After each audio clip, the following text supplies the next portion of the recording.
శరీరాన్ని విడిచిపెట్టాడు. వాడు ధన్యాత్ముడు. ఇది శాకాంబరి అనుగ్రహం రా అబ్బాయి, అది ఐశ్వర్యం, అది కోర్రా.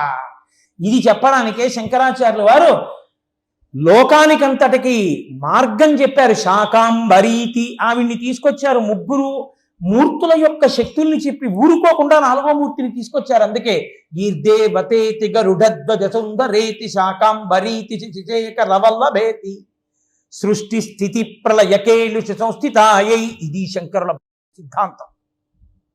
భేదము చూడకు ఈశ్వరుని యందు. లక్ష్మి వేరు, పార్వతి వేరు, సరస్వతి వేరు అనకు. ఆవిడే నీకు చదివివ్వడానికి కూర్చున్నప్పుడు తెల్లటి బట్ట కట్టుకొని చదివిస్తుంది. ఆవిడే నీకు డబ్బులు ఇచ్చేటప్పుడు పద్మంలో కూర్చుని డబ్బులు ఇస్తుంది.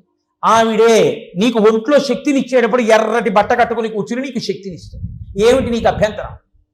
మీ అమ్మగారే నీకు తలస్నానం చేయించేటప్పుడు ఆ చీర పైకి పెట్టుకుని పమిట ఇలా దోపుకొని తాను కూడా స్నానం చేయకుండా చెమట కంపు కొడుతూ ఆ గాజులు అన్నీ కూడా గలగల గలగల శబ్దం వస్తుంటే నీ తల రుద్ది రుద్ది రుద్ది రుద్ది చదువు పేరు చెప్పి నువ్వేమో 4 వారాలకు ఒకసారి కూడా తలకు స్నానం చేయవు.